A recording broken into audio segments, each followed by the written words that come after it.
I am Lord Lando Octopusian, master of sea, land, and sky. Who dares challenge me during my vacation? I see you pee-pee poo-poo. Ah, an honorable adversary.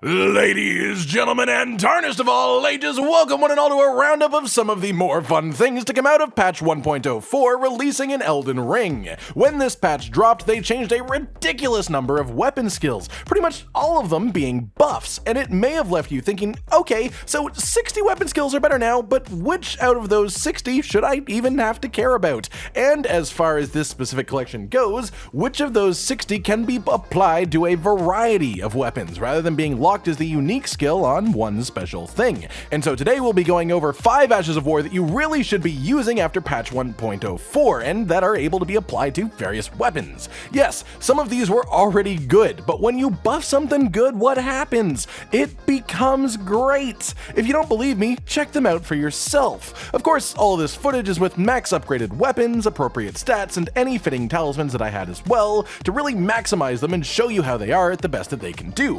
Firstly, this one I want to put right front and center because it's nuts. Lion's Claw. This attack was already great. Hyper armor when you are mid-air, massive damage hit on landing, really massive hit, repeatable as hell with low cost to use. And with the update, it has gotten faster to cast and also faster to recover from. Overall, the cast time seems around 30% faster, putting them side to side, and the recovery time also a similar amount, leading to the whole attack being just significantly better. Not only for the obvious reason that faster attack means more damage in the same period of time, but for comfort and safety too. This attack has incredible hyper armor once you are mid-air, but before you're in the air and once you land afterwards, you are completely vulnerable. What this change has done more than anything is simply reduce the time between you pressing the button and hopping into the air, and then reducing the time between landing and being able to defend yourself. The damage it does is just as incredible as before, but now it is safer and more efficient. You can murderize anything you could dream of with this. It is incredible in PvP too.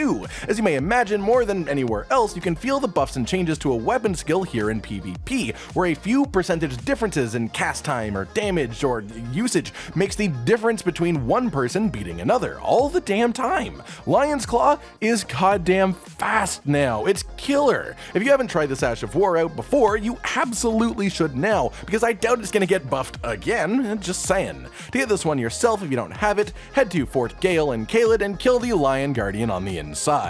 Second up, we've got Kyrian Grandeur. This magical greatsword creating weapon skill is absolutely badass looking and one of my favorite thematically in the concept of just walking around with a somewhat normal sized sword just to create the illusion of a gigantic sword around it. Real fun. Before the patch, this one was a bit awkward to use, as to make it do proper damage, you had to charge it up completely, and charging it up completely took quite a long time. As you might imagine, like many others in this patch, cast speed was buffed, almost 33%, making the concept of fully charging the attack much more reasonable. Add to that a decreased recovery time, and suddenly you are less vulnerable after finishing it as well. And as if that wasn't enough, they actually buffed the damage and stagger value of the attack when it's fully charged, to the point that it can now do what you're seeing on screen. 6,500 damage to a troll, upwards of 9,000 on a dog if I had my sword talisman activated. There's just a lot of ways that you can buff a charged magic weapon skill, and with the patch they upped the damage of the skill itself considerably, which is of course amped up multiplicatively with each of the other ways that boost our damage of magic skills, of weapon skills, and charge skills respectively. In PvE, this thing is an absolute monster, capable of one-shotting some bosses, no doubt about it. In PvP, I honestly probably wouldn't bother. If in some world you managed to hit a fully charged slam, it would one-shot without question. However, it takes 2.5 seconds from starting to cast a fully charged hit, which, while quite a bit lower than the 3.5 seconds that it was before the patch, is still a very long time to stand still, telegraphing an attack in PvP. On top of that, it is super easy to dodge, as all you have to do is walk to the left or right, not even sprint, not roll, just walk. That said, again, in PvE, this thing is absolutely great. It toasts bread, so get on that big old magical sword train before it leaves the station, alright? If you don't have it, it is in the ramparts above the Carian Manor, specifically accessed by jumping off near the boss room at the top. Third in today's pile is a real fun one, Hoarah Loux Earthshaker. This attack has you scream out in anger, then stomp on the floor, and allows a second input to follow up with a slam down into the floor for another quake of damage around you. The wind-up is pretty long, but the stagger and damage are impressive as hell. And that thing that I said about the wind-up, that applies way less now than it did before. In fact, probably about half as much, as this one comes out about twice as fast now, applying to both the first and second stomp. As such, you can literally finish a full double cast of this in the time that you used to be able to do one stomp before the patch. That is a crazy speed increase there. On top of this, the yelling at the start staggers low poise enemies, and the damage of the stomps themselves is genuinely incredible. It's also AoE, so of course it's great at clearing out large groups of enemies, and as if that wasn't enough, the ridiculous cast time decrease has made it far more viable in PvP. As well, it can still be hard to hit anything close range with a wind-up time, this thing also has incredible hyper armor as part of the wind-up, and honestly, for this immediate moment, most people just have no idea what this attack comes out this quickly now, especially the second pop of it coming out of nowhere, which gives it an edge over things that are commonly used. To get this one for yourself, you'll need to trade in the remembrance of the boss who uses this himself. Fourthly then comes Troll's Roar. This is one that I personally was a massive fan of before, even making a whole build around the weapon that comes with it standard, but today it's gotten even better. Specifically, the secondary follow-up hit is now about 33% faster to come out than it was before, and the stamina cost has decreased as well. The only unfortunate thing about this one is that the cast speed change for this skill doesn't affect the roar itself, as especially now in comparison to the faster follow-up, it just feels like it takes a really long time to go off. That said, it has hyper armor as part of it, it deals massive stagger, and it often is what allows you to get off the strong attack afterwards, even if the roar itself doesn't hit. The speed increase of this makes it not only safer, but just way more usable for general level clearing. As before, it was definitely better suited for bosses than anything else, and when it comes to PvP, this does make it a little bit better too.